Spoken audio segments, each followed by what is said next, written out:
Kajanin uutiset. TV-reporteri tekemään juttua meistä. Ja täällä tulee kameramies. Elikkä täällä me tehdään töitä. Pojat! Saavuttakaa vittu se laite! Täällä on työntekijät touhussa jo ja... Hyvää päivää, Merja Mansikka. No niin, joo hei vaan. Ihan mielenkiintoista päästä katsomaan tätä teidän arjen aherrusta tosiaan. Multian paikallis-TV:seen tulee tää meidän reportaasi ja olkaa ihan vaan luontevasti siinä niinku työn touhussa tosiaan. Elikkä hammastikkuhan syntyy tässä ensimmäisessä vaiheessa, että eka vaiheessa sitä leikataan tommosia siivuja isommasta halosta.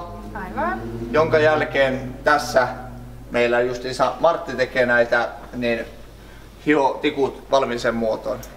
Hyvältä näyttää. Tästä voi kokeilla, siinä on. Kiitos. Eli nämä on kaikki ihan yksilöllisiä. Mikään tikku ei näytä samalta. Tämä erottaa Luomuhamtik Oyn kaikista muista saman alan kilpailijoista. Saanko ihan kokeilla? Siitä vaan. Totta kai ne on valmiita malleja. Tässä taitaa joku semmonen salatinlehti. Sieltä näyttää hyvin lähtee irti. Just noin. Onko nyt hyvä? Se on ihan kuin suoraan valkoinen Pepsodentti hymy minun mielestä. Ja haluatteko pojat kertoa vähän teidän tästä arjesta ja työvaiheesta, mitä tässä käydään läpi?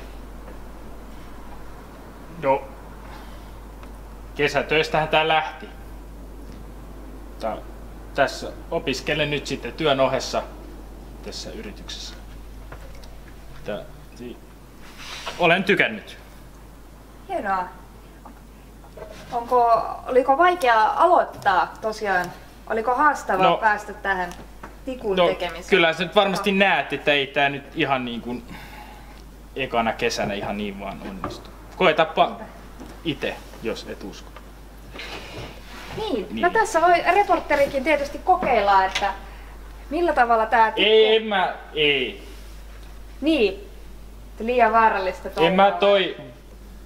Siitä tulee joku juttu, kun sulle jotain taas käy.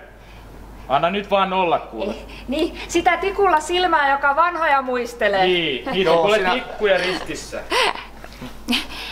No mutta, kukas te olette ja kuinka kauan olette? Ihan viime vuodesta lähtien olleet täällä työn touhussa.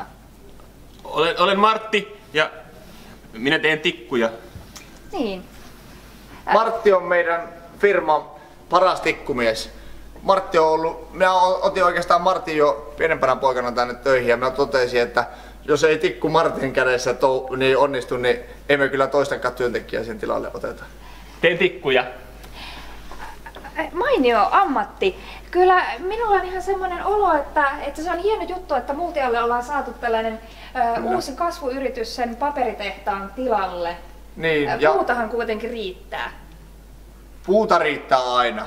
Sitä on metsät pullolla ja me ollaan saatu niin hyvät kumminkin saumat, että kun me ollaan saatu tässä Multian niin metsäteollisuuden kanssa ollaan tehty sopimus, että mekin voidaan käydä hakemassa sieltä metästä ne omat puukasat ilman, että Multian niin hallituksen tarvii millä tavalla käsitellä asiaa, että me voidaan hakea sitä oma osuus, viedä se tänne ja tehdä siitä sen verran tikkuja, mitä me tarvitaan omaan tuotantoon. Ja kyllähän se kannattaa. Ollahan se nähty tässä viime vuosina. No niin, eli kannattavuusnäkymät näyttävät hyviltä. Kyllä. Esimerkiksi viime vuonna, en halua millään tietenkään kerskailla, mutta niin kuin viime vuoden liikevaihto, Martti älä nyt ilmettä ota ollenkaan, mutta viime vuoden liikevaihto esimerkiksi niin 300 000 euroa.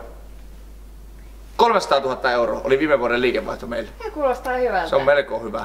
Ja kasvusuuntaan. On, koska mehän ollaan poikien kanssa mietitty, että ei me tämmöiseen kuule lähetä ollenkaan tähän touhuun mukaan. Että ensi vuodeksi me ollaan esimerkiksi kaavailtu, että ensi vuonna liikevaihto voi olla vaikka 30 miljoonaa euroa voi olla ensi vuoden liikevaihto, jos hyvälle päälle saa. Aikamoinen prosentuaalinen se ei kasvu. ole yhtään paha.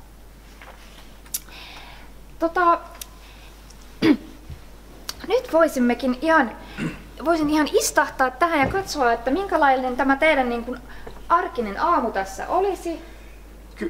Kyllä, meillähän alkaa arkinen aamu ensinnäkin jokaisella niin päivällä, minkä me ollaan luojalta saatu. Niin jokainen arkinen aamu alkaa meillä palaverilla. Ja te saavuitte justiinsa oikeaan aikaan meidän palaverin, vai mitä Martti? Kyllä, kyllä. Hyvä.